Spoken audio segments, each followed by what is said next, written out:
दिग्गज musician AR. Rahman शादी के 29 साल बाद अपनी पत्नी सायरा बानो से तलाक लेने जा रहे हैं। दोनों के 3 बच्चे हैं, जिन्होंने बयान जारी करके प्राइवेसी दिए जाने की बात कही है।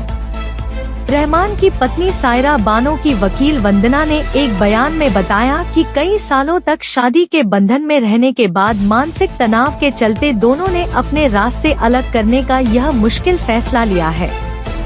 पत्नी और बच्चों के बाद अब दिग्गज म्यूजिशियन ए.आर. रहमान का भी इस मामले पर रिएक्शन आ गया है। रहमान ने पोएटिक अंदाज में अपनी बात लिखी है और कहा है कि वो 30 के पड़ाव तक पहुंचने की उम्मीद कर रहे थे।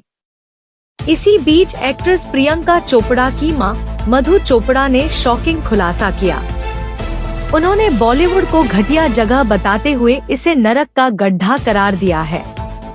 दूसरी ओर ऑस्कर विजेता संगीतकार ए.आर. रहमान ने एक बार अपनी पत्नी सायरा से मिलने का किस्सा बताते हुए कहा था कि लगभग 27 साल की उम्र में उन्हें लगा कि शादी करने का यह सही समय है।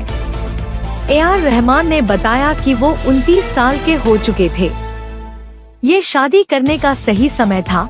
ऐसे में उन्होंने अपनी मां को ये काम सौंप दिया और रहमान कहते हैं, ईमानदारी से कहूँ तो मेरे पास दुल्हन खोजने का समय नहीं था। मैं रंगीला और बॉम्बे पर काम कर रहा था। मैंने अपनी मां से कहा कि मेरे लिए दुल्हन खोजो। उन्होंने बताया कि वह हमेशा से शर्मीले रहे हैं और लड़कियों से ज्यादा बात नहीं करते थे। अपने स्टूडियो में कई यंग महिला सिंगर्स के साथ काम किया। वे सबका बहुत सम्मान करते थे, लेकिन कभी किसी को दूसरी नजर से नहीं देखा। वे अपने काम पर इतना फोकस रहते थे कि बाकी रिश्तों के बारे में सोचने के लिए उनके पास वक्त नहीं था।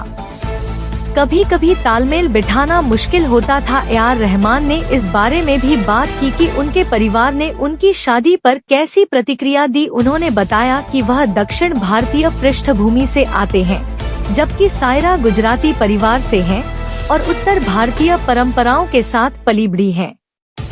उन्होंने बताया कि किसी भी परिवार की तरह उनके परिवार के लिए भी किसी नए व्यक्ति के साथ तालमेल बिठाना चुनौतीपूर्ण था।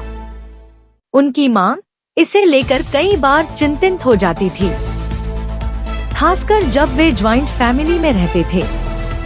हालांकि 1995 में उनकी सबसे बड़ी बेटी खतीजा के जन्म के बाद सब कुछ ठीक हो गया।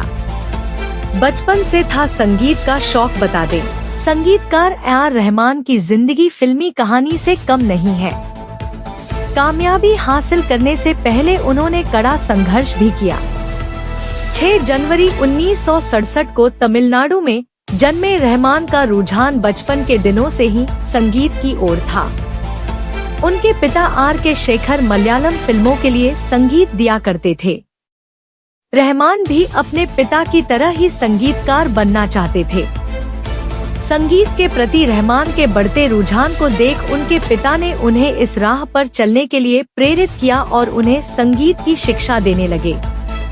क्यों बदला था नाम? जन्म के समय उनका नाम एस दिलीप कुमार था, लेकिन उन्हें अपने इस नाम से नफरत थी, इसलिए रहमान ने बाद में अपना नाम बदल लिया, क्योंकि ये नाम उन्हें उनके संघर्ष के दिनों की याद दिलाता था। पिता का साया सिर से उठ गया। रहमान अभी संगीत सीख ही रहे थे तो उनके सर से पिता का साया उठ गया, लेकिन रहमान ने हिम्मत नहीं हारी और संगीत का रियाज सीखना जारी रखा। रहमान कभी भी फिल्मों में संगीत देना नहीं चाहते थे। वे बैंड और नॉन फिल्मी म्यूजिक तक सीमित रहना चाहते थे, लेकिन उन्हें फिल्म म्यूजिक चुनना पड़ा। बीमार हो गई थी बहन। 25 साल की उम्र में रहमान खुद को बेहद असफल मानते थे और रोज आत्महत्या के बारे में सोचते थे। वर्ष 1989 की बात है। रहमान की छोटी बहन काफी बीमार पड़ गई और सभी डॉक्टरों ने यहाँ तक कह दिया कि उसके बचने की कोई उम्मीद नहीं है। रहमान ने इस्लाम कबूल लिया। रहमान ने अपनी छोटी बहन के जीवन की खातिर मंदिर मस्जिदों में दुआएं मांगी। जल्द ही उनकी दुआ रंग लाई और उनकी बहन चमत्कारिक रूप से एकदम स्वस्थ हो गई। इस चमत्कार को देख रहमान ने इस्लाम कबूल कर लिया और इसके बाद उनका नाम एस दिलीप कुमार से अल्लाह रखा रहमान यानी AR रहमान हो गया। ले रहे हैं तलाक। बता दें, शादी के कई सालों के बाद सायरा ने अपने पति AR रहमान से अलग होने का फैसला लिया है। उन्होंने कहा कि वे बहुत परेशान और दर्द में थी। ये रिश्ता बना रहे इसके लिए उन्होंने काफी कोशिश की, लेकिन तनाव और कठिनाइयों ने उनके बीच एक ऐसी खाई पैदा कर दी है जिसे पाटने में कोई भी पक्ष इस समय सक्षम महसूस नहीं करता है। सायरा ने इस बात पर जोर दिया कि उन्होंने दर्द और पीड़ा के कारण यह फैसला लिया है।